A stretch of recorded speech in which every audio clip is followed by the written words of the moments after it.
Yes, you are now. Hey, welcome, and thank you for joining us early. We'll be starting in about 5 or 6 minutes or so thanks a lot. Our team is here ready to go. This is July 8th of 2020. This is right after the lovely weekend of many fireworks in neighborhoods. I saw no fireworks where I was. It was really. Oh, really? Well, not necessarily in my neighborhood. Yeah, I was bummed. That's one of my favorite things about the 4th of July. Yeah, it's funny because my neighbor and I were standing in her yard and we were spinning in circles like this, like walking around. Oh, there's one, a big one. There's a big one. You did climb on the roof? All I know, it's getting really hot. And so I guess. It was a really good full moon that night, though, I will say that. Yeah, it was beautiful. Other than the pollution in the air, it was beautiful. It was like one of those, where I was, it was like a harvest moon, kind of just huge. Yeah, isn't that interesting? Yeah, it's been an interesting summer already. Certainly a warm one. Yeah. So it happens about this time every year. Mm-hmm. Oh, does it? Mm-hmm. No, but this year, I just don't feel like spending a lot of money on my air conditioner. And they say that COVID down in the southern states has been rampant because so many people are spending indoors around air conditioning. Mm-hmm. So I've been trying to tolerate this heat. I guess it costs, what, $8,000 to get an air conditioner? Yeah, it's not cheap. Depends on how big your house is. Oh, I have a mansion. Do you? Oh. No, I don't. Although we have a gentleman that rents a room in our basement, and it's super cool down there. So I'm kind of jealous because he gets to go down and he drops in and goes down to the basement. So cool. But anyway, so excited. Oh, Sumit's here. We see some people joining our chat. Hey, Sumit. Good to see you. So before we get started, feel free to pop your name in the chat.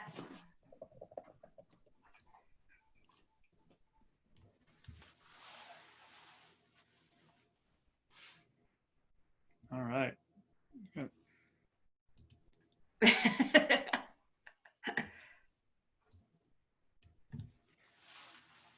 Where I was, it was up in Northern California, but just about an hour or so northwest of San Francisco. We were out on the bay, and we wake up in the morning and it was like 55 degrees. Yeah. And outside, and I wasn't complaining, but I was cold a lot of the time because I was thinking summer, and I know that, and I knew the temperatures, but I was like, oh, 55 here in Colorado is actually taller. It kind of feels cool, but nice. But when you're on the water, it's like 20 degrees colder than that. It was really something to fly back to Denver and have it hit the ground. It was 95 when I got I used to live out of Sacramento in San Francisco. And in Sacramento, when I used to live there too, and I'd have people would say that the coldest winter they had ever spent was a summer in San Francisco. Right. Yeah, I guess that kind of is a thing. I remember a long time ago seeing a baseball game at the park there in San Francisco, at the time, the new park right on the peninsula. It was probably the 7th or 8th of August. And my friend Kurt and I went to see this game. Barry Bonds was playing at the time, all that kind of fun stuff. We had to leave after the 6th inning. It was that cold and damp and dreary. And we were looking at ourselves going, it's the 7th of August. Yeah. When do you people have summer here? We need a parka. Well, my friend who lived there and that he was with me, he was like, make sure you bring your puffer coat. I'm like, it's July. He's like, Just bring it. And sure enough, it was like, I was so happy to have it. So true. I just want to say hi to Terry Brown. She just joined us on the chat. Hello, everybody. Sorry. Say hi to us on the chat. We like to know you're here. She did. She said, Yeah. good morning. Good morning. Good morning. Except for Submit, it's like nighttime. Named us. Huh? Submit named us. He Yeah. he made it personal. Well, you know what? It's time. So I think I'm gonna get rocking on here. So All right. hey everyone, welcome to our People Strategy Forum. Today is July 8th of 2020. So welcome to all of you. We're so excited to have you join us. And so we'll just go ahead and welcome our wonderful speakers, Gary Barnes and Brian O'Neill, that are return speakers. So thank you both so much. We just are so excited to have you back on and to talk about people strategies and innovative leadership.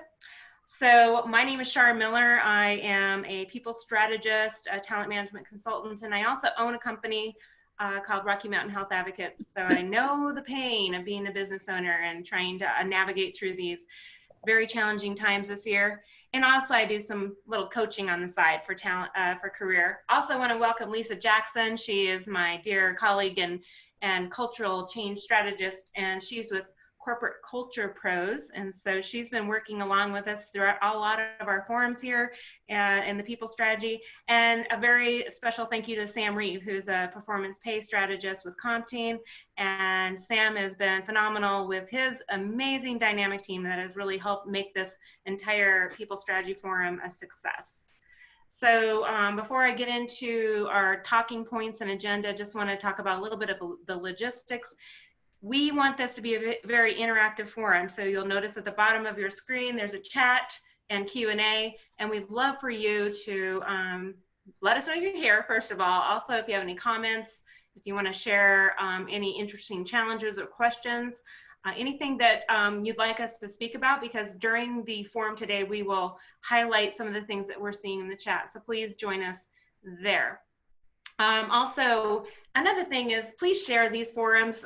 We ask that you go out to compteam.net, and there you're going to find not only the HR forums that we started with around March 25th, you'll also see the people strategy forums. So please check those out and share and also like us on LinkedIn or friend us on LinkedIn. What do you call it? Connect. You'll find that each of us have some interesting articles, information, and insights. So we'd love for you to connect with us there. So to start off with, we have Brian O'Neill, and he is a learning and development leader and an executive. So we are super excited to have him. As you notice, some of the companies he's worked with, quite a phenomenal amount of learning and development, executive leadership experience. And then secondly, we have Gary Barnes, who is just a joy. He's a keynote speaker, a TED Talk. He is a mastery business coach.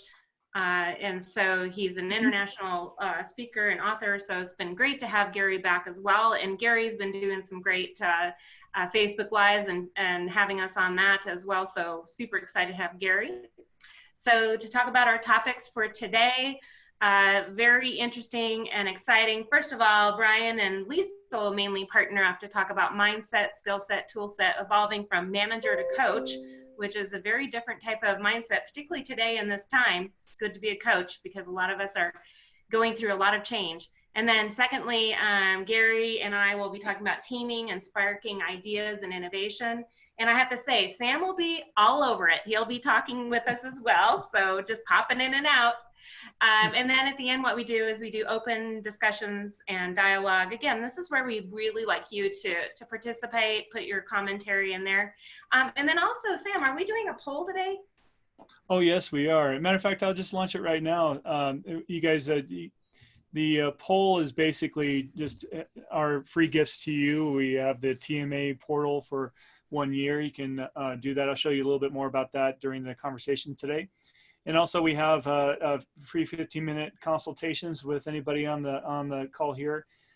Feel free to sign up at any time during the presentation. You can just launch the polling from the bottom and click which selection you'd like. You're going to launch that now.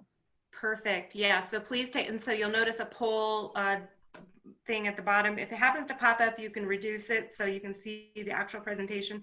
And I have to tell you, every single one of our prior forums, we have gifts, we have value added concepts and tools and resources. So you really get a real benefit of very timely, relevant topics that you can use in your businesses or as an HR people strategist professional. So without further ado, I'd like to get us started with Brian O'Neill and Lisa Jackson. Tell us about Mindset, Skillset, Toolset. How do we become a real coach?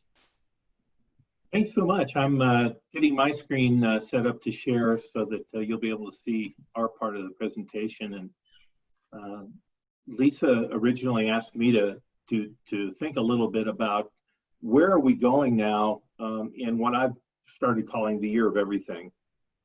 We have so much going on right now, almost body blows to many of us. We have a health crisis in terms of the pandemic. We have an economic crisis that has come about as a result of the health crisis. We have a social crisis that is going on here in America. I don't know if we've seen this much. We were talking about this just before coming on. I don't know if we've seen this much demand for change and for us to understand paradigms and for us to get back to basics since World War II, since the attack at Pearl Harbor. And that's going back a long ways. That's going back 75 years in American history. So we are in, even though some people say they may be a little bit overused, my opinion is they're not at all. We are in tumultuous times. This is completely unprecedented for us. And so Lisa asked me to think a little bit about, well, how do we make sure that our managers out there are actually coaching well in the middle of this? Because in addition to all the other changes that are going on, we're working remotely, our teams are remote, we're not able to be face-to-face with them. How is that all working? So this is fairly high level. We're going to try to get through it in a good 20 minutes to allow some time for questions. But I will come back to some of these basics. In my opinion, it's mindset, skill set, and tool set that'll make us the most effective coaches in this year of everything, but also in any particular year. Yeah, and I think I just want to say something, Brian, about this managers versus coaches, because you know, and I'm not thinking of it in form of a question. I could if I thought about it a little bit more, but I think what we were discussing is just that's the real thing that people want. No one really ever really wants to be managed, even if they need it, right? And so even I assume you're going to even define that distinction about how that's really what the new management style needs to be. Well, you know, it's very true. And what's interesting is my sense is that for the last 20 years or so, these are some of the things we've been trying to convince senior leadership about from the beginning, is that we no longer are in a paradigm of management. We have to be in a more collaborative paradigm, and the pandemic is kind of helping to put focus on this, but it really isn't anything new. The idea of managers essentially not really having really good coaching skills out there. This was true in February, just as it's true today in July. I found a quote from HR Daily Advisor, which I thought noted it pretty well. We all agree within our sphere as HR and talent leaders that workplace coaching is critical. And yet HR and talent leaders believe that about 80%, believe that that coaching is a key leadership practice, but only 15% of us in our world believe that managers in their organizations are good at it. Even worse, in my opinion, is that if you asked actual operations folks these same questions, I think you would probably get the statistics to flip. That 80% of managers believe that they're good at coaching, and only about 15% of top leaders in an organization believe that coaching skills are truly important as a key leadership practice. You know, maybe some of that is also, I was thinking about the sports metaphor, which is where coaching really, I guess it feels most familiar to people when they think about coaches, and that there has been even an evolution there, but you see that, super intense alpha guy on the sideline yelling at people, and that's what's considered coaching, right? Yeah. So I think some of that comes from that, is that I believe I'm good at it because I know how to tell people what to do. Yeah, the old school method of coaching.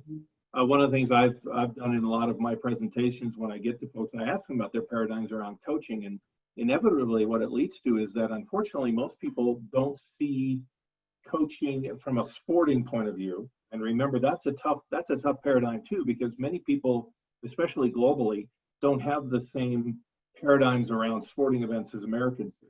So it's a little bit different. But in general, if you look at the sporting paradigm for coaching, a lot of folks tend to think of coaching not really as the coach on the sidelines who is getting people fired up and helping to motivate them and telling someone when they're coming off the field, hey, that was great. Next time, make sure that you're in your stance for a half second more, because that'll give you enough base to give you enough power to push off the line. That would be a great paradigm in terms of coaching. And unfortunately, especially in America, my sense is among most of our senior leaders is that they see coaching more in the referee paradigm. That I'm a great coach because I'm throwing the flag. I am quickly able to identify what my people are doing wrong, and then I tell them what it is that they're doing wrong, and we fix it, and they do it right, because heck, that's what I do. I'm a leader, I'm a problem solver. And so that's the paradigm that oftentimes appears.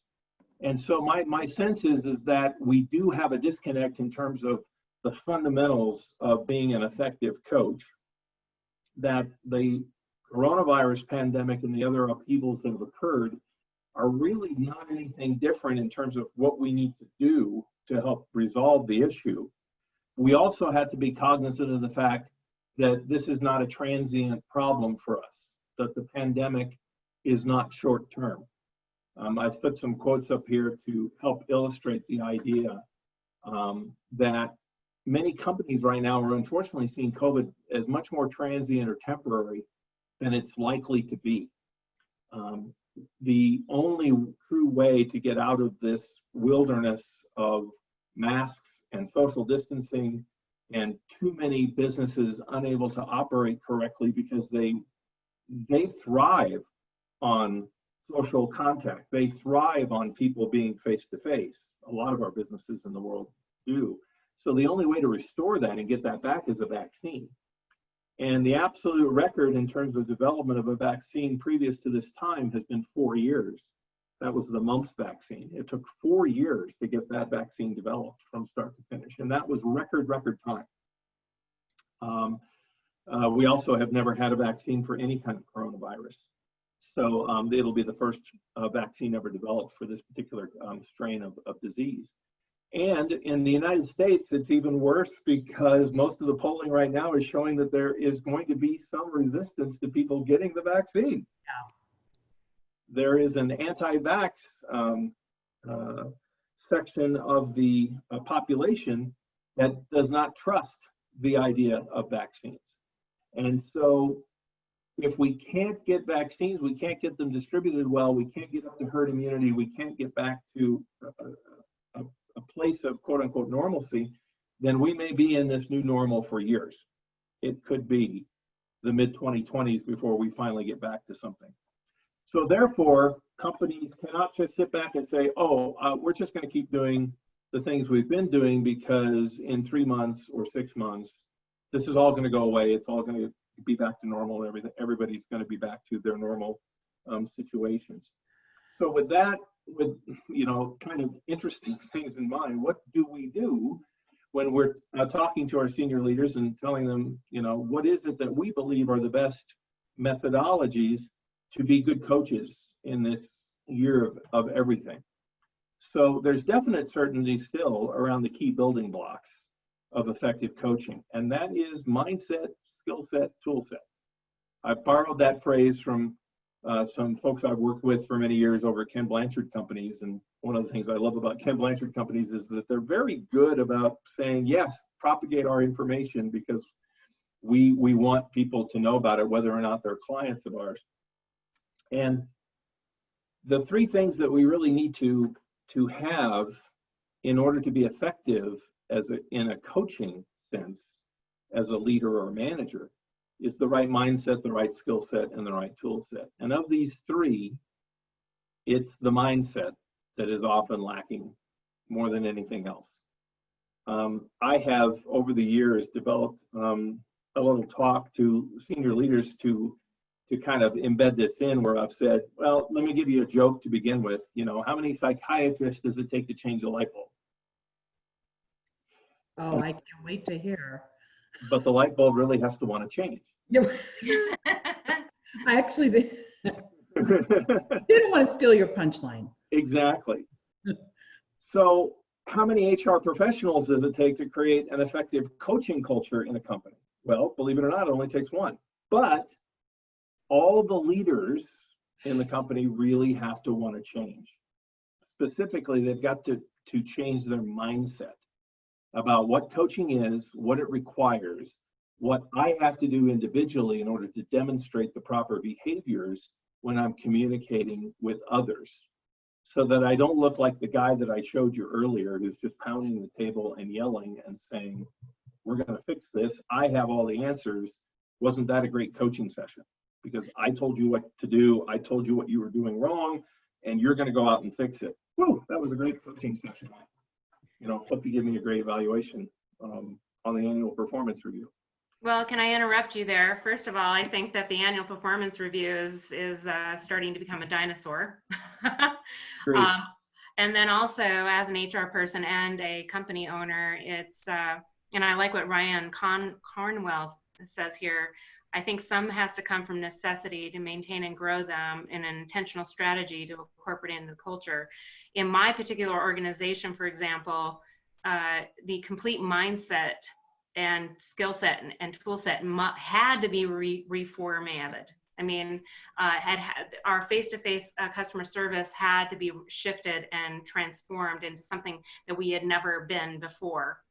And, you know, I definitely had to think about the traditional performance evaluation of saying, okay, here's your goals, here's your job title, here's your essential functions of your job, needed to shift to, okay, this is what we understand as our competencies needed. This is the understanding of what we need to change our skill set to modify to the new day and how we take care of our clients. And this is how we're going to start off our meetings around a coaching culture. Mm-hmm.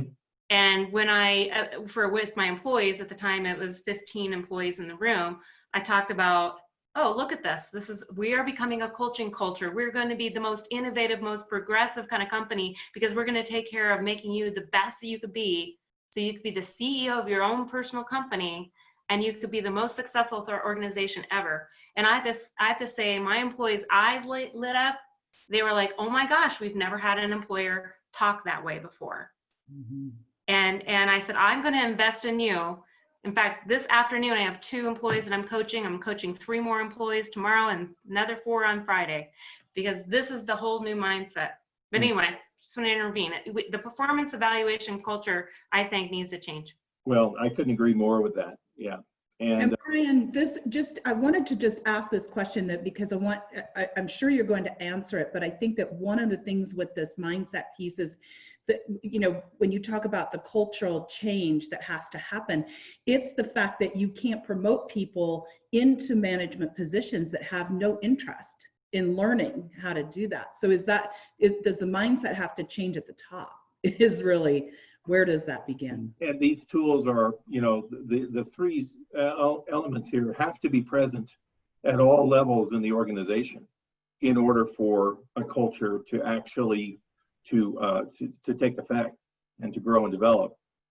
So there is that sense sometimes among senior leaders of, oh, this looks great. I'm glad we have these. Would you go teach these to everybody? But don't worry about us executives.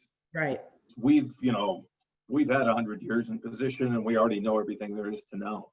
So that's part of the mindset as well, is a mindset of understanding what I'll talk about in a moment in terms of your own assumed constraints about how this works.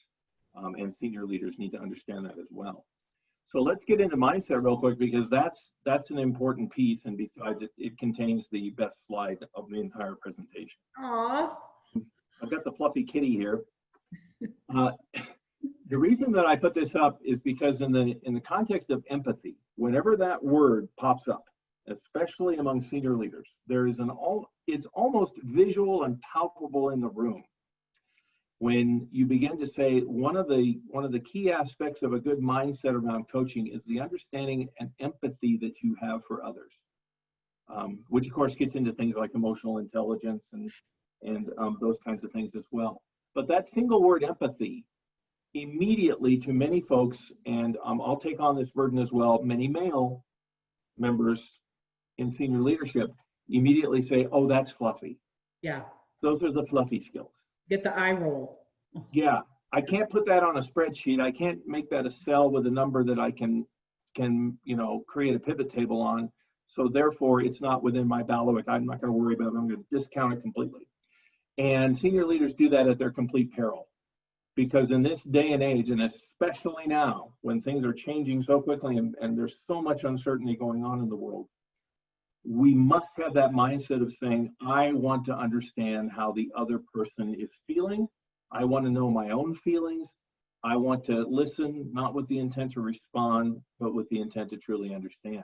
In the chat, if you want to, and forgive me because I'm not able to see the chat right now, Lisa, so you might be able to help me as you see things in the chat. Talk about your own definitions of empathy. What does empathy mean to you? How does it differ from sympathy, which oftentimes are conflated and they're actually two completely different emotion sets? And what behaviors do you think demonstrate great empathy when you're in a coaching mode? When you're coaching someone, how do you show that you have empathy for that other person? I'll let people type a little bit in the chat. And Lisa, if you see anything and want to comment on it, please do. Yeah, that I think it's warming up over there. I think that for me that it is really the difference between listening with the intent to understand, it's just what you said, versus empathy being, I feel sorry for you, or I feel that I have to solve your problem for you. And I mean, that's a big mindset shift on its own as to even what that one difference, right, of just listening and caring enough about your experience to want to understand it, really understand it. Yeah, I've worked with senior leaders over the years, talking with them about the differences, and actually the differences are stark between empathy and sympathy. In the world of sympathy, you're commiserating. You are feeling sorry for someone. You are showing your sympathies or your condolences. It's usually related to something bad that's happened, bad news that's occurred. Empathy occurs along the entire range of things. Empathy occurs when people have good news. Empathy occurs when there are successes. Empathy occurs when people aren't in the depths of sadness, but when they are in a concern mode, when they're trying to problem solve, or when they've got an obstacle in the way and they're not quite sure what it is that they can do to solve that issue. And that's where empathy comes in, which is literally the idea of being in the other person's shoes and trying to see the world through their eyes so that you can understand. Not necessarily agree with the point of view of the other person, but at least understand the point of view of the other person.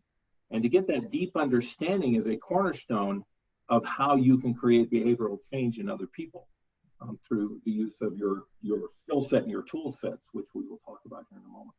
Yeah, and a lot of the comments that are coming in the chat are talking about empathy as curiosity, and also as that really treating people just as a whole person, because what you're saying, Brian, about the idea of empathy is across a whole range of experience, I think is it shows up best in that kind of, people just don't operate problem solving wise or any other way for the most part as solo players. So if I'm having a win, if I'm having a loss, I'm going to get a lot stronger and better if I feel like I can process that with someone else. So it's not, to me, I know this sounds like a subtle distinction, but I see so much of the time in my work how leaders, go, you're a full-time equivalent, you're a head count. Literally, instead of you're a person. Right. Yeah. And it's like the feelings do not belong in the workplace. Simon Sinek talks about this a lot when he talks about the infinite game, which is that many managers and leaders get into this trap of thinking that as long as we can create numbers around everything, then we demystify the process of business. And while it is important for inanimate objects to be countable and to be understood in that way, human beings operate under a different platform because we all have brains, therefore we all have feelings, we have emotions, we have emotional capabilities, we have emotions driving some of the decisions that we make. So one of the biggest lessons that managers can learn is this idea of I need to work on showing empathy. Because when you show empathy to others, they will walk through the fire for you. Because it's one of the biggest, easiest ways to trust. It's one of the biggest, easiest ways to a sense of collaboration, teamwork, and that we're all in this together. So, yeah, this could be a conversation all by itself. One of the things that I've been very interested in some of the work of Brene Brown, because Brene Brown talks about this within the context of vulnerability, which is another one of those fluffy words that especially male senior leaders have a hard time with. We are taught as males from a very early age that you don't show vulnerability. You know, it's what I call the walk it off culture. When male kids get injured in a sporting event, the coach oftentimes will just say, walk it off. In other words, you know, just take a couple of minutes, don't show that you're really hurt or that you have anything going on. And unfortunately, that gets conflated as adults into we can't show vulnerable feelings in any circumstance for any particular reason. But vulnerability is an important piece. Brene Brown has a nice YouTube video on empathy here. Those of you who are rapidly trying to take a picture of this with your phones, don't worry. This entire presentation has every one of these links at the end so that you can get a chance to take a look at. But I suggest you look at this about 4-minute video that Brene Brown talks about. She really gets into empathy versus sympathy, and it's done in a way that's pretty easy because it's done with animated characters instead of with real human beings. So I highly recommend that. So more than anything else, we've got to adopt this empathic approach to communicating. What's interesting is I would say, especially in times like these, but this is true even in the best of times. This is all fundamental, that in order to be an effective coach, we've got to demonstrate empathy. We also have to demonstrate something here. The idea that we know that we have assumed constraints and that we can reframe them. Again, in the chat, you may want to note anything that you think of around your coaching right now. If you have teams that you're attempting to coach during this crisis, what are constraints that you have in your mind, which are essentially beliefs that hold you back? Something that you've decided is true that may not necessarily be true. You can write those in the chat if you want to. In a moment, I'll show you some examples of what I believe are assumed constraints about coaching in the midst of this COVID pandemic. But Lisa, has anybody put an assumed constraint in the chat box? Not yet. I mean, one that comes to my mind that that popped up immediately is the assumed constraint is that I'm not in front of you personally. That's correct. You know, so Effective. Therefore, you don't need coaching is the rest of that sentence, or there's something around that, like you're home, you're doing good, you know, you're getting your work done. Yeah, how can I possibly coach when I'm not with you and we can't have that back and forth going on? Therefore, I just won't coach at all, and I'll work on other things. That's a great example. Yeah. I'll show you some others here that may help stimulate some folks in the chat.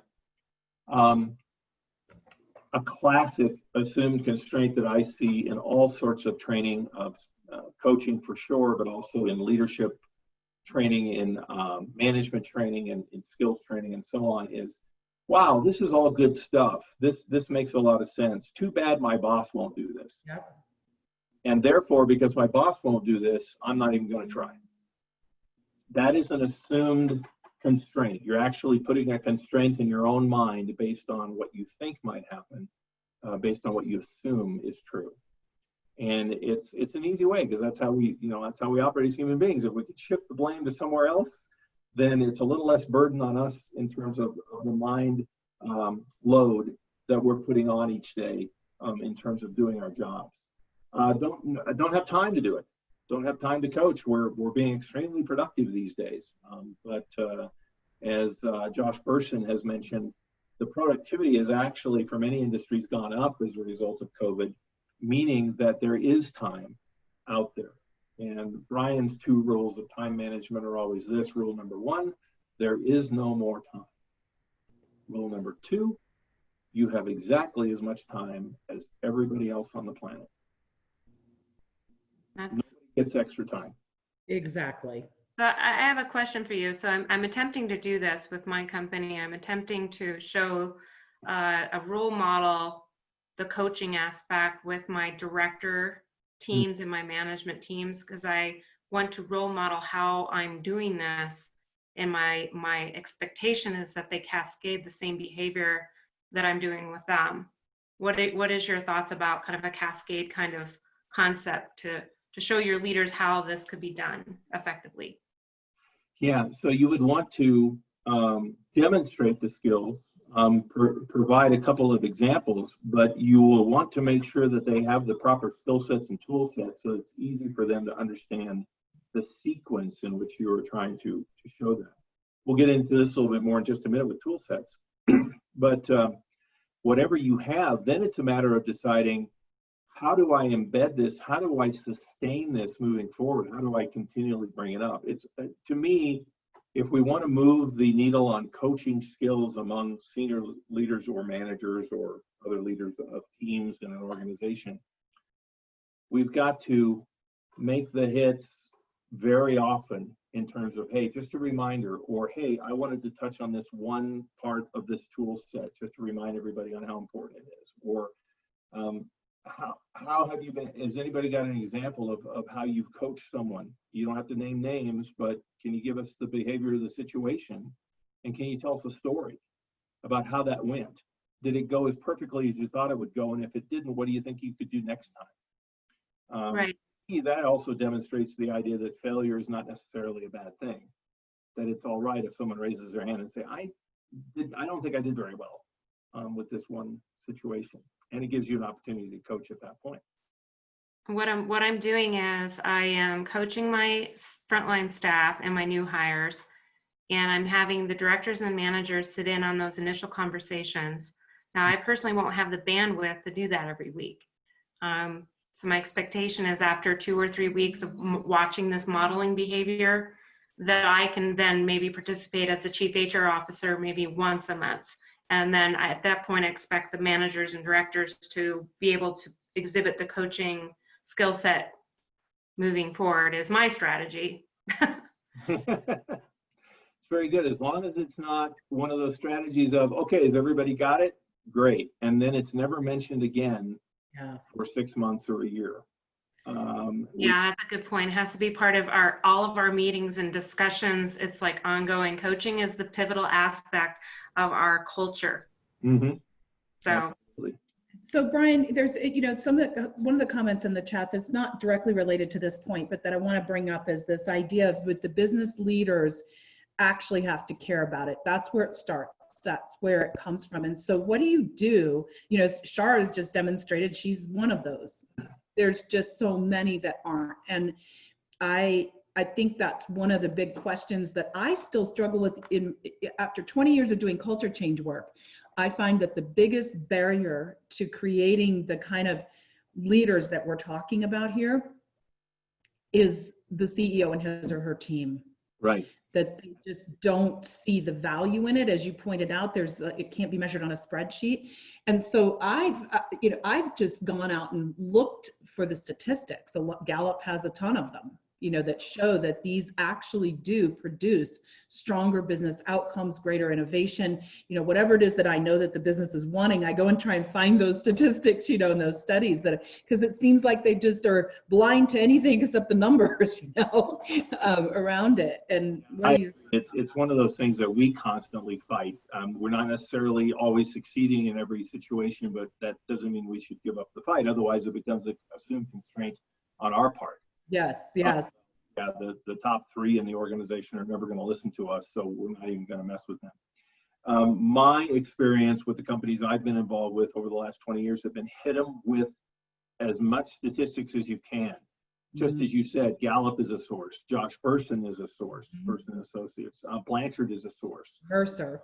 There are several out there that have conducted studies that, Zenger Folkman is another one, that show specifically for top-rated companies. In other words, companies that are beating the S&P 500 or companies that are doing extremely well financially. There's a strong correlation between those companies and coaching culture. And they have those statistics to show it.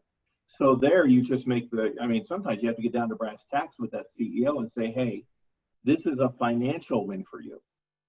Because other companies have proven that when a coaching culture gets away from the Scrooge Bob Cratchit culture into the collaboration, teamwork, empathy, listening culture, you make more money. You make more profit, shareholders benefit more, you're a stronger company in the market. And so that's where that connection has to occur in those situations. More and more people I've found, because let's face it, a lot of those folks who are the guy pounding on the table are retiring and getting out of the workforce. So as we get more of the millennials and Gen Zers in the workforce, they get this. They understand this from the beginning. So it's an easier sell, so to speak. For them. If you have an assumed constraint and you want to work on it, Blanchard has a technique that they call flipping. So to reframe an assumed constraint, flip it in your mind. What's interesting is I put this example up without knowing how Lisa was going to talk to me, but she brought this one up, right? I won't be able to coach properly because I'm no longer face-to-face with the team. And if we just use that in our minds as an assumed constraint, you will do less coaching, you'll be less effective as a coach, you'll get into a vicious cycle. So Blanchard recommends the idea of flipping, essentially taking the I won't statement and making it an I will statement. Okay, what will I do? In this case, you could say something like, I'm going to research, I'm going to learn some ways. The internet's big out there and there's a lot of information on it. How to coach via Zoom or virtually or via the phone. And the reason why, just like there was a reason why you have an assumed constraint, you need to have a reason why you're going to flip it. And the reason why I'm going to flip this is because my team deserves it from me and because it will help the team grow and thrive during uncertain times. So when you flip the statement, make sure you flip both ends of it. You flip from I won't to I will, and you put in a new because statement. You put in a new reason why you're going to do this. And then finally, think of an action statement. Think of something you can do to specifically take action to make this a flip, to make this real, to blast this assumed constraint out of your mind. In this case, I think it'd be fairly easy for most people to look at one article or webcast a week that helps remind them what skills they might need to coach better when the team is physically distant. And that is a way to reframe assumed constraints. So in the world of mindset, we've got to work at empathy and constantly introduce that and reinforce that among our leaders. And here's another good way to get into a better mindset is to think about assumed constraints and work on flipping them. There are many other aspects of mindset, but these to me are the two low-hanging fruit. Empathy and flipping any assumed constraints that you may have. From there, if you have the right mindset, then the skill sets and the tool set make it a lot easier because you're working from this foundation of this is what I believe.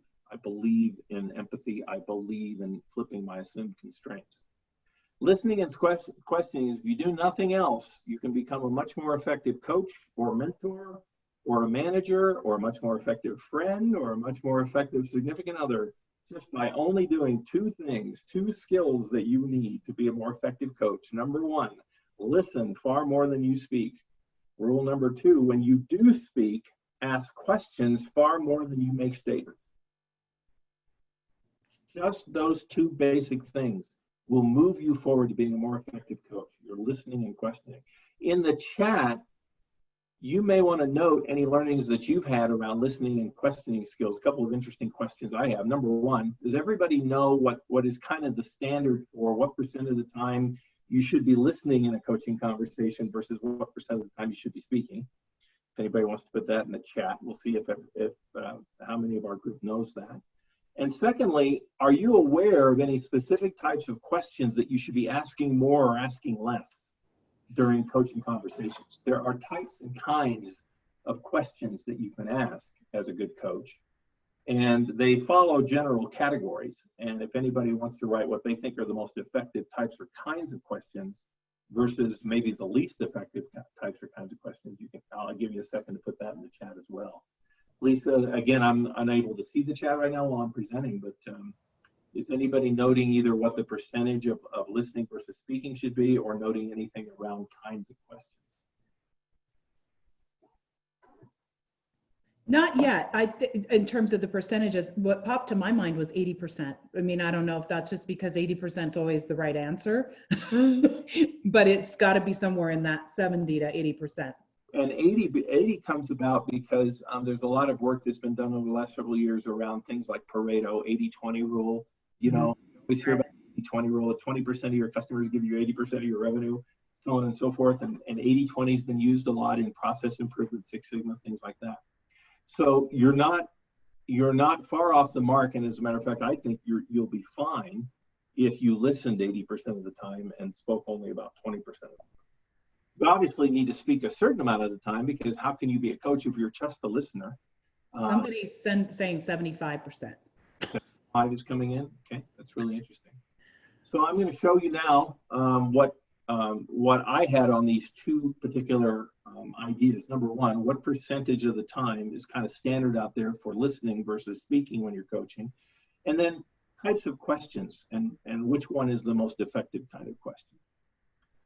So what do you know? Most of the research out there is showing that in a good coaching session, you should be speaking at least 70% of the time.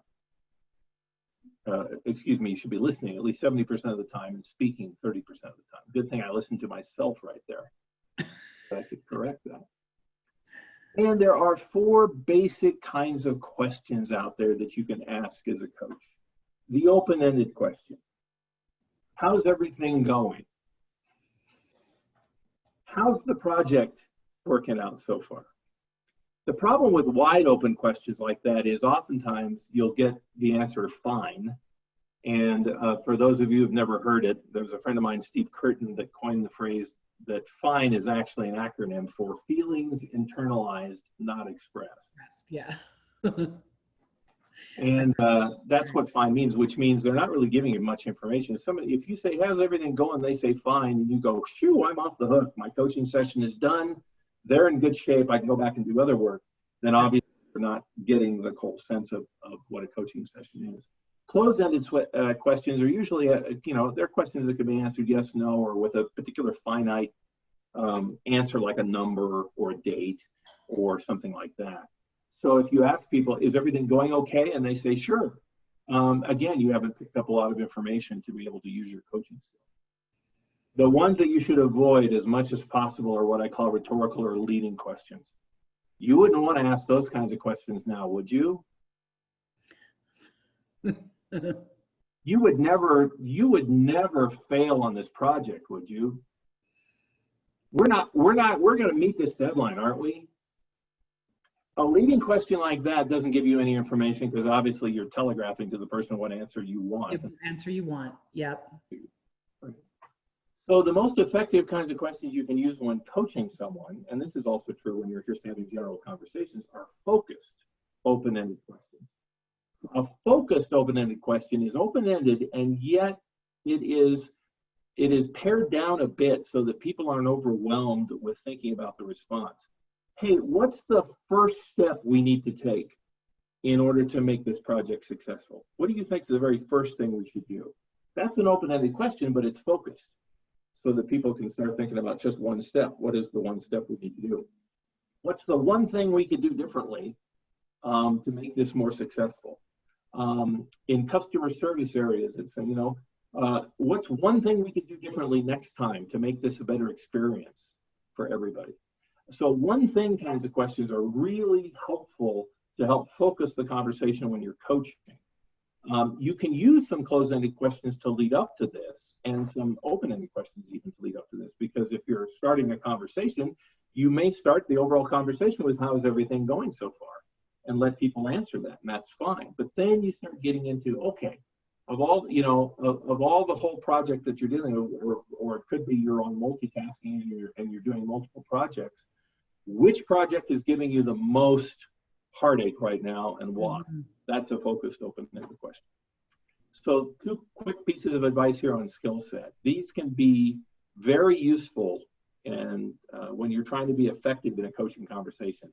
Listen up to 70% of the time or more and only speak about 30%. And when you are speaking, really get into focused open-ended questions. The rhetorical or leading question is usually a hindrance to effective coaching. It is not a way to be more effective.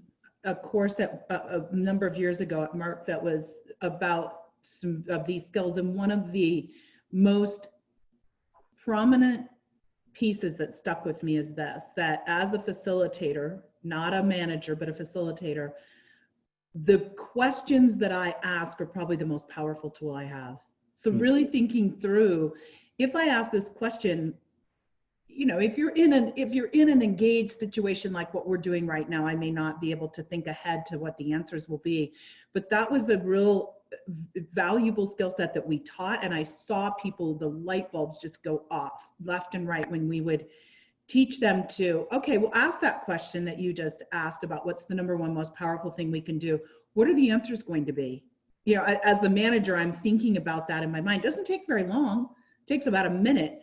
And then if you even want to take it a step further, which many of you on this call probably do this, I'm a huge believer in the storyboarding if you're working with a team, throwing those answers up in the chat, just like you're inviting people to do, and getting that feedback so that the questions can start to create more rigorous thinking rather than just parroting. Right. Huge skill set. Super point. Well, I want to make sure that Gary has more than 4 minutes to do his piece. Yes. Apologies for us. We've been having a lot of good conversations. We've been definitely going into a lively discussion here. Sorry. This really quickly. Just a reminder, you can always assess your coaching skills. This is another good link to a coaching skills assessment that also helps you think about your overall mindset around coaching. This one's online. It's free. It's 15 questions. It gives you the results immediately. I think it's a pretty good one. There are many others out there. Again, we'll have these links at the end of the presentation. And then finally, tool sets. Just 2 that I'm going to give you because many of you have your own tool sets that you use. What's the step-by-step in order to provide a great coaching conversation with someone? Whether that's a 30-second conversation or a 3-hour conversation. What does it look like? The GROW model's been out there for quite a while, and I still think that it's very valid. Goal, reality, options, and way forward. It used to be called WILL, but now it's called way forward. Where GROW, I think, is a little bit less modern than it could be is that it doesn't really have the connection piece, the build relationship piece, the empathy piece, the mindset has to be there to begin with. And so my friends at Ken Blanchard created something called CFAR or CFAR. They actually tend to just call it by connect, focus, activate, and review. 4 steps there. And what I like about that particular model is it does build in the mindset, emotional intelligence, building relationships at the very beginning. The connect has to happen first. Then it essentially is the same as the GROW model because you're in focus. You're talking about goals and the current state or the reality where you are. Activate is that collaboration piece that GROW model calls options, and review is what the GROW model calls the way forward. Clarifying the agreements, discussing any accountabilities, and so on. So they're both 4-step models, but what I like about the Blanchard model, CFAR or CFAR, is that it starts with this. Every coaching session should start with the idea of empathy. What's going on? How are you feeling? Are we on the same page here? Is everything okay? What are your key issues? What's going on? And then you start focusing from there into the specifics around goals or projects or tactical things or whatever it might be. That's really cool. I've not seen that model before. I like that. Yeah, it's really interesting. I'm sure everyone's seen the GROW model because it's been out there for quite a while. But the unfortunate disadvantage of the GROW model is it just goes in and, you know, I imagine people using the GROW model is sitting down with someone saying, hey, let's talk about our goals. Yeah. It's like we're down to business a little bit too fast, especially for the emerging mindsets of our current generations who are coming through the workforce that really need that connection, that relationship building. Yeah, and especially since, and as you pointed out, a lot of people are working virtually for probably ever, right, at this point in many cases. So a lot of companies, and so really having to acknowledge that isolation comes. We need to have the right mindset. Exactly. And that's the three key concepts: mindset, skill set, tool set. If you're missing in one of these, you are not going to be a very effective coach for your teams, for individuals. First and foremost, you have to want to coach. You have to be clear on your own internal priorities, what you think is important. You have to understand the importance of showing empathy, and you have to watch out for your own assumed constraints. You should always practice and work to improve your listening and questioning skills in the skill set, assess those from time to time, and then have some kind of good framework, a good tool set on how to handle coaching conversations, whether it's 30 seconds or 3 hours. And then consistently follow whatever framework that you adopt. So that is the fast course. I probably could have gone an 8-hour course on coaching effectively. Questions, comments, anything happening in the chat that we need to address? I mean, I think we pulled forward a lot of what's happening in the chat, unless I missed it. I think that this has been really enlightening conversation, Brian, as for me, and I've been teaching coaching, you know, for many, many years. And I think that I learned a few things myself today, and that we've just got to get better at really helping leaders understand the business case for it and how it links to the KPIs, as Ryan Cornwell is saying, of the business, rather than it just being something fluffy off to the side. Mm-hmm. Very good. Good, really good links and resources. I'm super excited to like grab some of this for sure. And everything that you've Brian, seen, plus a few extra. thank you. We really appreciate it. Thanks for all these resource links.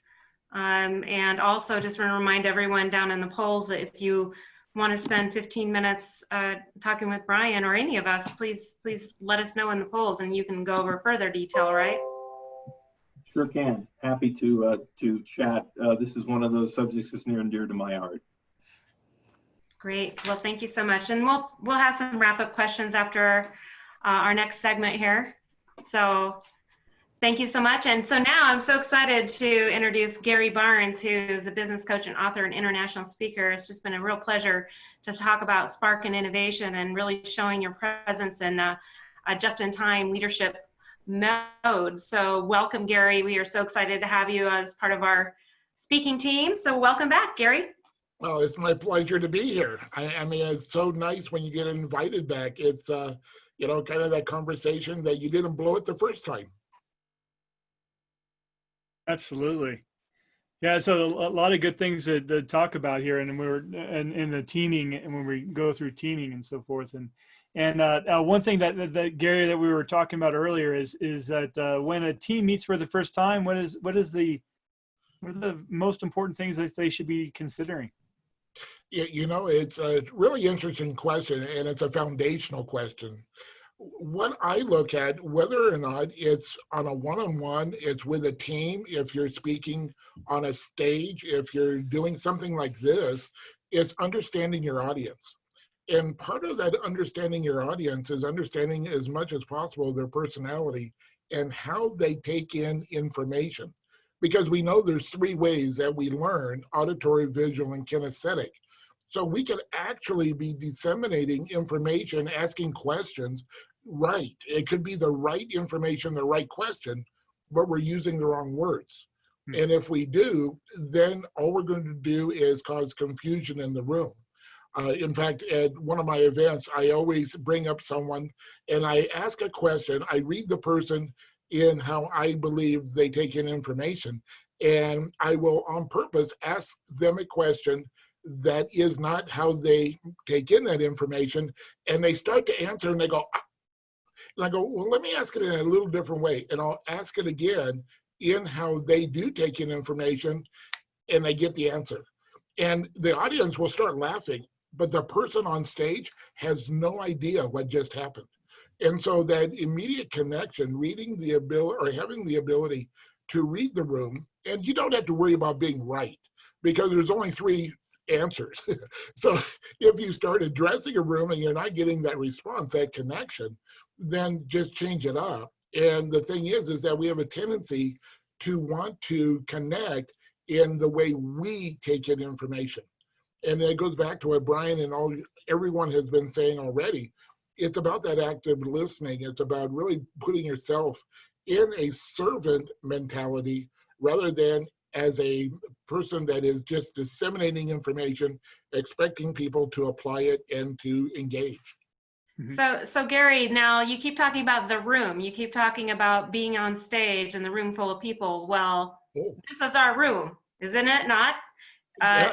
This is our virtual room. So, I mean, does that apply in the virtual space as well?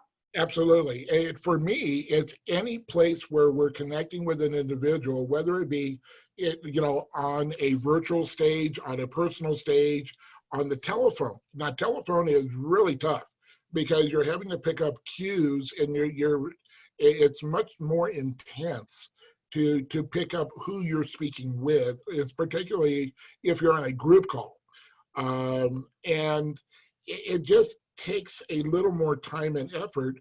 But when I started coaching internationally and nationally, I never thought I would not have people sitting in my office. And now only about 10 to 15% of my clients are here even in Colorado. And so doing it on the virtual stage has transformed, and now everybody's kind of catching up. But I think we've been in this transition for a while.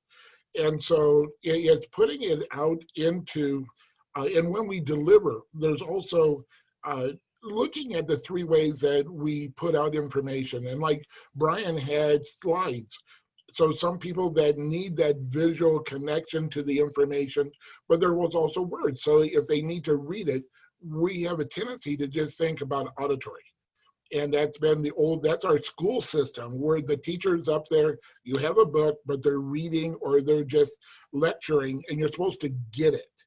And so it's really that combination, but no, it's absolutely applicable to, and in my mind, even more important in the virtual room rather than in a public stage, or if you're in a conference or a breakout session, or where you're actually training in a room. It takes a little more patience. Well, and I think it's also about expectations. So, I had a staff meeting yesterday where we talked about our new healthcare coverage for our employees. And I think halfway through, I noticed, oh my goodness, half of them their videos aren't even showing. I can't even tell if they're even engaged or paying attention, this to me is really important information, because it's not even so much for our employees to have healthcare coverage. If you're a leader, you need to understand what that is.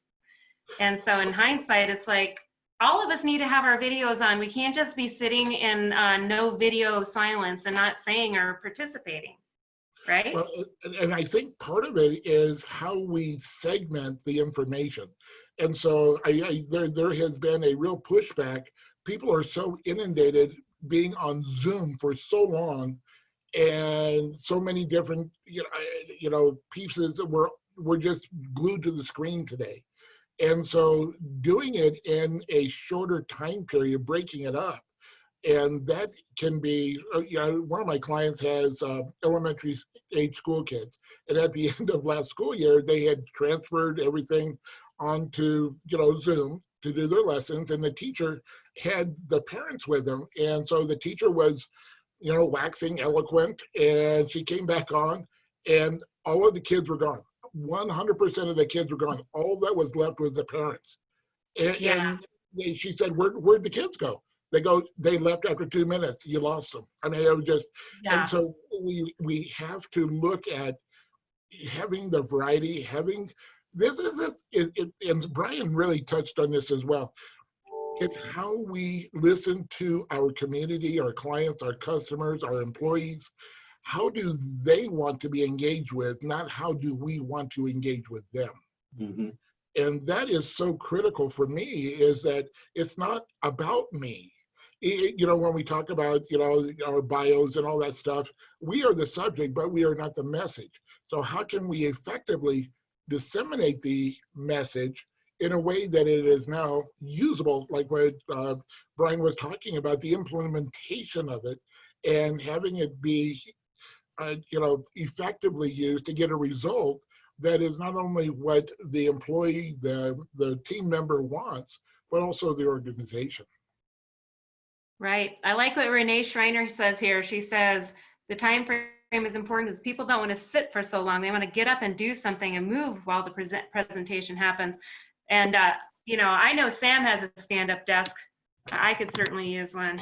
But yeah, getting up and moving during the discussion. I learned from those kids. I mean, Gary is talking about those young kids in the student environment. The funny thing is that we can learn a lot from just watching the engagements of children in the classroom. My wife is a teacher, and so I look at this every once in a while.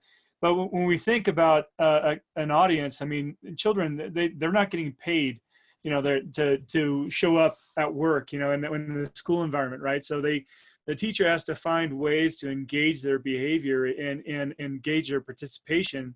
And some of those tactics are very applicable in a work environment, just in making sure that we're telling stories, we're bringing people into the conversation, we're soliciting feedback at regular intervals. So those pieces are very important in communication. Absolutely. Yeah. So and Renee's a teacher too. That's what I think is interesting. Well, she's more than a teacher. I don't even know the right title for you, Renee, but definitely there every day working with these students has been a challenge. And some of my employees actually are dealing with that challenge right now with their kids. So back to Brian's point about the empathy, I have to have empathy that these employees are struggling with these personal demands. Yeah. Yeah. Did you have a comment, Brian? No, I was just mentioning that's so true. It's that empathy component is important. As I said, it's important no matter what. If we go back to January 15th, where we had a booming economy and 1% unemployment rate, and everybody thought the future was so bright they had to wear shades, empathy was important in order to coach well. You've got to understand where the other person is coming from. Well, COVID has just put a laser focus on this, because people have been overburdened by all sorts of things. If you're a worker, this may be the very first time that you've ever worked in a virtual environment. Only about 20 or 30% of the public up to that time had even understood the concept of telecommuting and understood what it was about. Then you overlay for those folks the strong proportion that have kids. And let's face it, to a large extent, we're all learning that school was serving a lot of objectives we didn't even think about. And one of those objectives of school was it was a place to park the kids while the parents could work. Over there somewhere at the school, and I trusted my teachers and everybody to take care of them, and they were safe and everything was fine while I could actually focus on work. And now all of a sudden that's been just completely tossed out. Then you've got problems of, I may have a parent or a grandparent who's more vulnerable, or heaven forbid has gotten COVID, and now I have that overlay on top of everything else. So it is no wonder that people are stressed out. They may be expressing it in withdrawal, they may be expressing it in snippiness, or getting upset over little things. And our job as leaders is to know that these things are happening and show the right empathy and ask the right questions and listen, so that people can feel like they've been heard, so that we can all get through this situation together. Yeah, so when the first COVID hit and we were all homebound, my director, Susan, was really uptight and upset because her son was trying to learn the new math method. And she was like, now I need to reteach myself the math method because in my day, we never knew what that was. And how frustrating to be a parent and you're trying to figure out all this new day and age, but these are her kids are our future leaders someday. And this time is so historic in how we developed our youth and develop our younger generation right now. So how we act and model in this time frame, we're back to Gary's subject matter today. We need to be innovative, progressive, and spark that momentum, right, Gary? Well, yeah, and one of the things I think it's really important to remember that this is probably the first time in history that the entire world is dealing with very common issues. So I did a Facebook Live here a week or so ago called Layering. And so at the beginning of the year, we started with COVID. Then we had the economic. Now we have the social unrest. Now we thought we were getting out of COVID and we were back into COVID. We had layoffs and then we had rehires and now we're going back to layoffs again. The uncertainty is just out of this world and that causes stress and fear. And, you know, the thing that around empathy that I have always looked at is empathy is having the ability to, I think, Brian, you actually said this, is stepping into someone else's shoes because you have been there before. Yeah. Sympathy is being disconnected. You're there, you feel bad for that person, but there's not a connection to what they're really going through. It's like, Sam, Brian, and I, we have no idea what it's like to have a baby. We can, sympathize, but we cannot empathize. Correct. It's just not going to happen. That's beautiful. And so that empathy, though, is when you're dealing with issues like we are, because we're literally dealing with the fears of death and dying. I have a background in hospital chaplaincy. And before we were allowed onto the emergency room or the oncology unit or anything to do with death and dying, we had to go to our own funeral, we had to write our own epitaph, and we had to write what was going to be on our tombstone. Virtually, we had to deal with our own mortality before we could deal with anybody else's. And so in the workplace, if they have a job, are they going to keep a job? I just had a good friend found out yesterday, he thought he was very secure, and he got his pink slip yesterday. And in a very secure industry. I mean, it was just like out of the blue. And so this uncertainty that we have, again, is how do we relate to people in a relevant way so that they can see? And there was a question that Sam and I were talking about earlier, and it's that communication. How do you communicate and allow a team to communicate with you? And for me, it has to be in an environment of safety. If I share something with you that can be used against me, and if we don't have this assurance that we are on the same team. In fact, I was hired to work with a very large corporation, and after 30 days, they had an increase of 30% productivity with zero absenteeism. And the next week, I got a letter saying I was fired. Yeah. And I'm going, oh, that's interesting. We produced, what happened?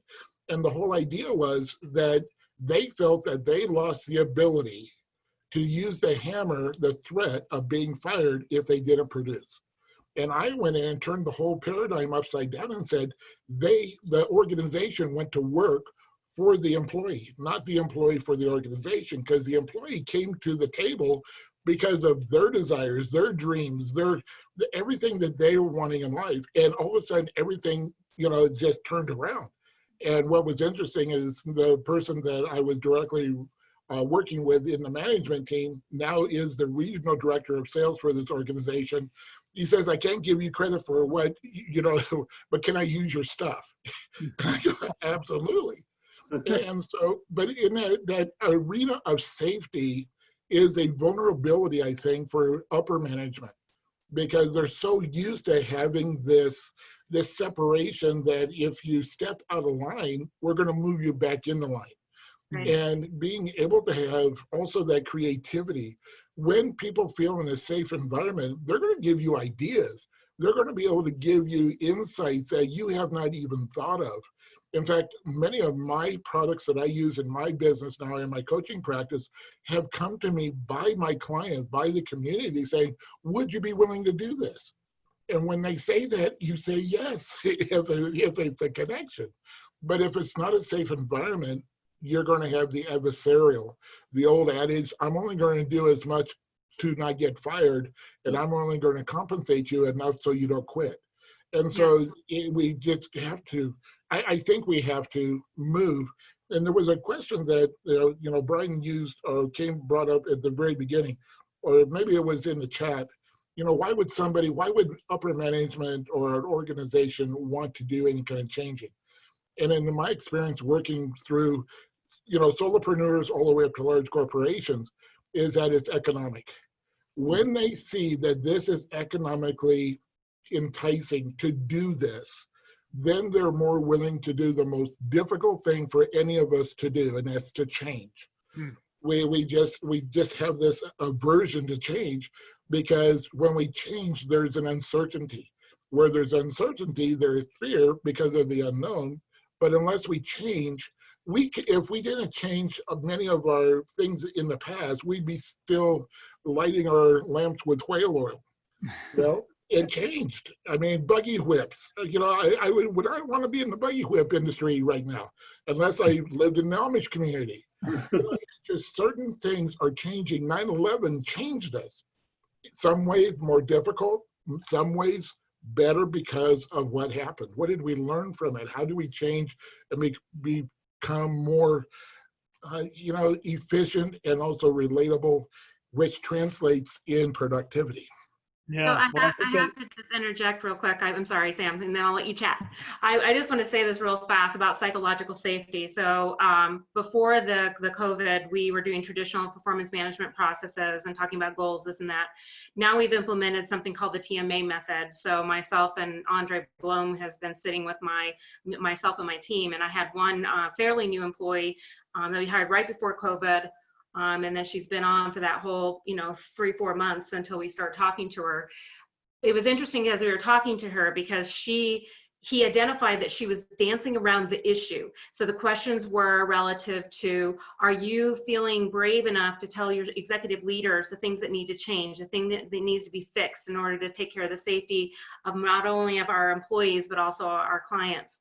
And she would say something, she'd dance around it. She'd say, well, yeah, I would bring it up, but, I'm not going to say anything to ruffle the feathers. So we identified quickly that she did not have the psychological safety because she did not know me and she did not know my executive leaders. And she didn't really want to say it, but it was the truth. She didn't feel safe enough that her job was going to be impacted. Later in the conversation, she made a comment that I've worked with another big healthcare system in this region, which I won't say. She did not have that psychological safety in that system. She was working in a clinical unit, and if she said anything, she was immediately scrutinized, criticized, and she would see it impacting her performance evaluations. So she wasn't there yet. So it's just opening up those coaching dialogues in a very different way so you can unearth those types of things. Sam, did you have a comment? Yeah, well, I think that leads to a good question. What you're saying is the psychological safety and the pace of change. I saw this this cartoon the other day that said, okay, the calendar, what the calendar looked like before the coronavirus, and it had the full 12 months and all the dates and 12, and now the calendar is yesterday, today, and tomorrow. Yeah.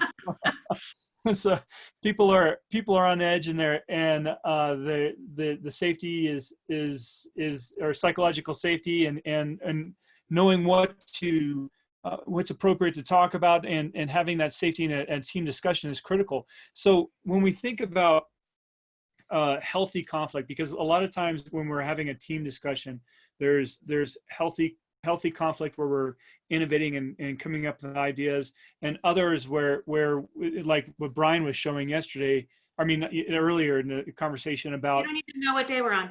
Yeah, no, exactly. What Brian was saying, well, I guess the point is there's good and there's bad types of conflict. And so how do we identify that in a team discussion, and how do we change it or manage that discussion to be positive?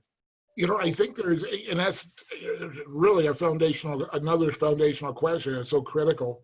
I think there's a couple of things. One is we look at conflict, but how do we get conflict back to collaboration? And part of it is the active listening. You know, we talk about active listening, and you know, I do a lot of teaching around this. So I said, there's only one way to actively listen, and that is to stop thinking. And people say, well, you can't do that. I go, yes, you can. Have you ever been at a movie and all of a sudden you were so immersed in the movie, there was no thought. You were part of that story. You have stopped your thinking. You're reacting, you're in that. And so the other thing is when we know that we're no longer listening, you're doing what I call the yeah, but. Yeah, I call it the yeah, but disease. And so we're starting to look at how to rebuttal, how to discount or whatever around that. And when we do that, people don't feel safe. And so the open communication really comes back. And something I wanted to, pull back on with what Shar was saying is that there's another element there, and that is permission. It sounds really silly, but really, when I give people permission to speak, to have a voice, to have an opinion, that they know that it's not right, wrong, good, or bad. It's just their opinion, their thoughts, their creativity. They go, can I do that? And I'm going, oh golly, we have trained a society to shut up and sit down, to stay in line, stay in your lane, stay in your box. Even though we say we want this creativity, that's not what they've experienced. And your friend, that's exactly what happened to her. She was or your employee, your new team member, she was in a system that didn't cultivate the next layer, that next level of achievement, that what if moment. I love what ifs. And when people are in conflict, they're usually about territorial. What is it for me? How am I diminished because of someone else's opinion, or am I going to be eliminated because I don't have that skill set now that you're talking about? And so becoming an open, having that open dialogue that allows people to share their fears, because everything we've been talking about today is based in fear. The COVID, the economy, all of this, if we really get down to the root of it, it's really something that when I ask somebody, we're in a conversation, I go, what are you afraid of? And they'll start to answer and I go, oh golly, I was going to say nothing. And then it comes out. And then we're able to really deal in a conflict situation with the real issue and not just the superficial. Mm-hmm. Yeah, you definitely have to be very talented into picking up those undertones, like in that conversation of dancing around the issue. It was kind of commented here and there in the conversation. And normally I would have probably just brushed that off, not really thinking about what that meant. And then with some support of Andre, we were able to really dig in and talk about what does that mean for you? Because I really hadn't managed her myself because of the COVID pause. We had not taken the time to build that trust. So now I love your movie analogy, because I think in those future coaching conversations to shut my mouth, because I have a tendency to talk too much, shut my mouth and just tune in, even on video chat or whatever, and really just stop and think about or listen what she's saying. And hopefully in the next month or two, she'll feel more comfortable to say, I have a concern about this regulatory thing. I have a concern about the client safety. I want to really change this protocol with our teledoc system. I'd hope that she could speak up and say something about it. Well, and I think as leaders, it's important to be vulnerable and to know that we're going to miss things. We're going to miss signals. It's okay. Trust is earned over time. It's not demanded. It's not automatic. It takes the experience of, you fulfilled that promise. You were a person of your word with this situation. And when we do this, it's a blending. I mean, you're going to get started. I mean, the next time you have somebody in that situation, you're going to pick up on it so much faster because you've heard it before. And the only way we're going to get good, there's an old saying that you don't have to be good to get started, but you have to get started to become good. And so not to be afraid of what we're into now, It's a new world, and you know, we have COVID right now and these other things, but let me give you, you know, the good and bad news. We're going to have other things later on that are going, you know, we thought 9/11 was terrible. We thought the recessions we've had in '08 and all of that took us down. I mean, we can go back into history. There's always going to be something. So how do we react? What is the stimulus? Let's not have that knee-jerk reaction, but let's look at how we can effectively adjust now to be relevant to the community, both within our organizations as well as to the communities that we serve. Right. And I noticed what Lisa was saying. She talks about a step beyond transparency, you know, and building that culture of trust. And to me, it's about authenticity in the fact that we need to encourage our employees to be brutally honest with us. And we as leaders need to have the courage to accept that brutal honesty without reaction, you know, reacting in a negative way. And if you can have, as you all have heard, if a room is silent or your employees aren't saying anything, there's a problem. Right. There's a problem at dead silence. You know, and Phone calls, huh? one technique that I have used forever, it's called the hot rock. And what I do when I get that information, and everybody, you guys, many of you know me, I'm the same on stage, off, I'm just me. But when we have that, you know, information, that feedback that doesn't feel real good, we have a tendency to start to think and how to defend ourselves. The hot rock or an accusation, let's say, you know, Gary, I don't like that blue shirt. You know, I'm going, well, what's wrong with the blue shirt? What's wrong with me? You know, and I could reframe it back to what Brian was saying in question. Is like, sure, you know, that's an interesting, you know, reference, or I wouldn't use reference, but that's an interesting thought. Could you help me understand why you don't like the blue shirt? Mm-hmm. Well, it reminds me of my so-and-so. So I had somebody else's face on me. It had nothing to do with the blue shirt. It had to do with your past experience. It didn't have anything to do with me. But it goes back to understanding and reframing the statement, the accusation, the thought into a question, puts the hot rock back into their hands so they come up with an answer. And that's the real thing about, and it's really in the question, it's called Socratic. The Socrates came up with this, you know, many, many years ago. It's the process of asking questions to get a better understanding that leads you to a better question. So yeah. I'm in the search for better questions, not better answers. Right. Hey, Brian, I think you were trying to say something a few minutes ago. Thank you.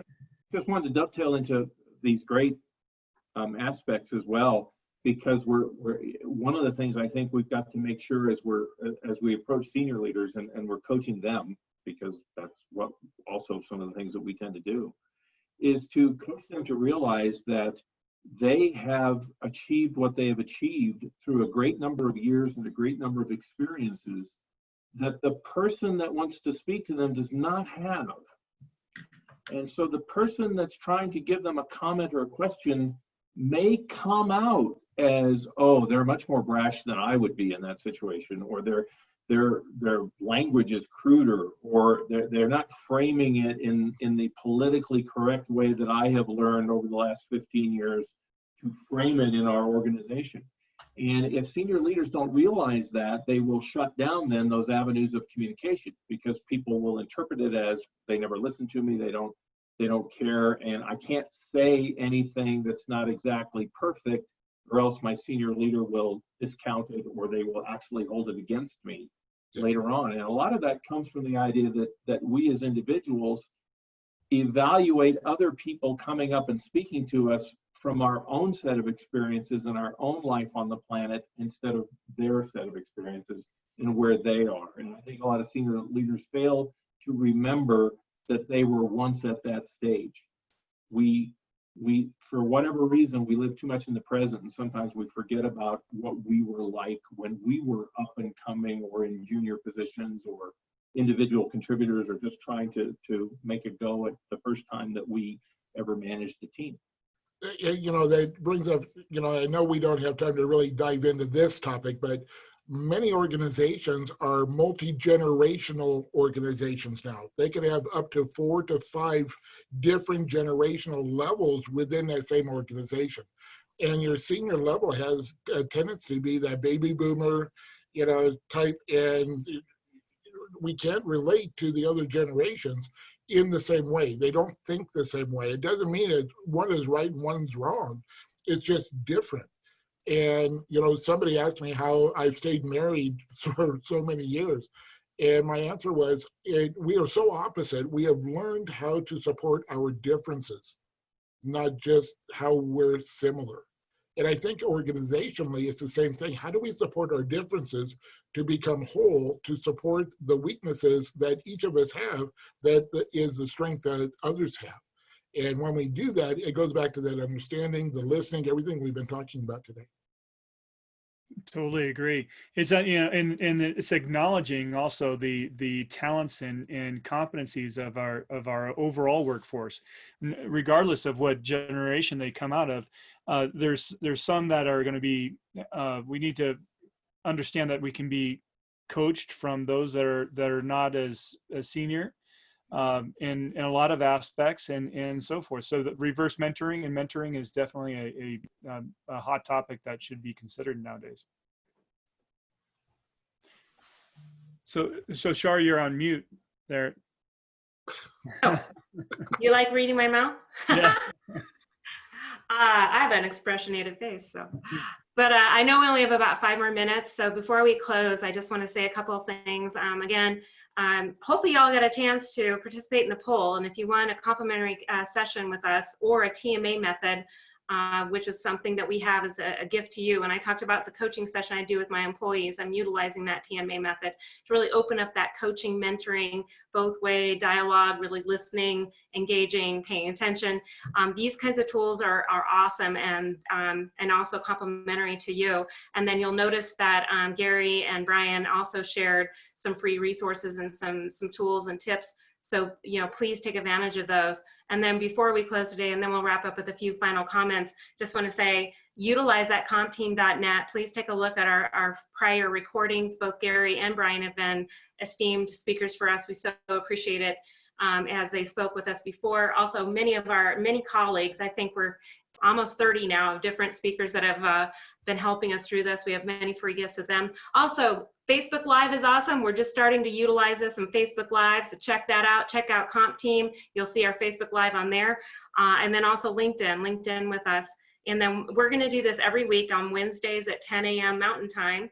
But this is global now. We actually have participants here on our chat today that are global, like Sumit from India. So that's been awesome. So let's go ahead and finish up with any final comments before we round out the end of the day. Yeah. Sam, did you want to mention something? Yeah, one thing I want to bring up, we've been talking about the TMA method in creating effective teams and so forth as part of the conversation today.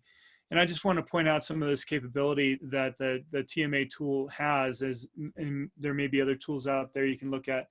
But creating effective teams is making sure that the first step is making sure you're having the right person on the team, right? And knowing their capabilities and competencies and behaviors, and making sure that they mesh.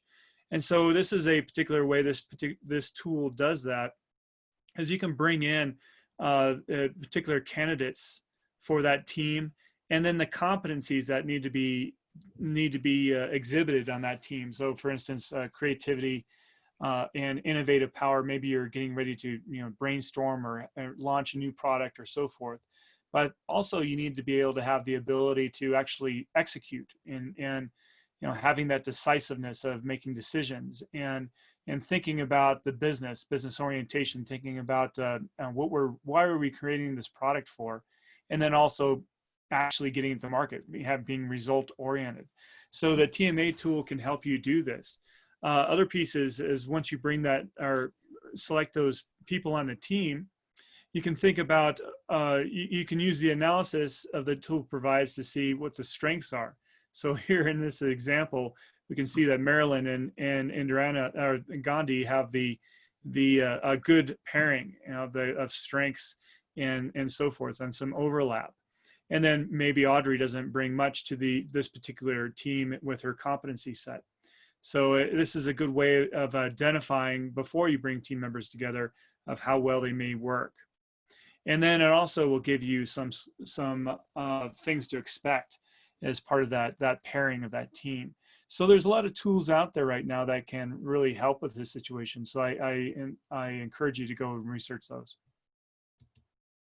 Right, it's highly effective. I've been utilizing these tools myself, and it's made a tremendous difference in our team. So if you have any questions about how that works, how you can operationalize it, how effective this is, please reach out to Lisa, Sam, myself, and we have a whole team on Comp Team that can also help you with different specialties. We have compensation analytics, rewards, all kinds of different things we can help you with, as well as talent management strategy. So I just, again, want to thank Gary and Brian. Again, you guys are just awesome rock stars. Such an inspiration for us. Every time we listen to these presentations, I personally learn so much, that little nugget of information. And Brian has a magic trick. He can disappear through that wall, and that is so super cool. So anyway, I just love you guys, and thank you, Lisa, and everyone else, and just want to wrap up today. And again, we would like to see you next week, Wednesday, Mountain Time, 10 a.m., and watch for our announcements on LinkedIn. All right. Thanks, Cheers, everyone. Thank you all. Have a great week. Bye. Coach and be well. Yes. Thank you all. Take Bye. care.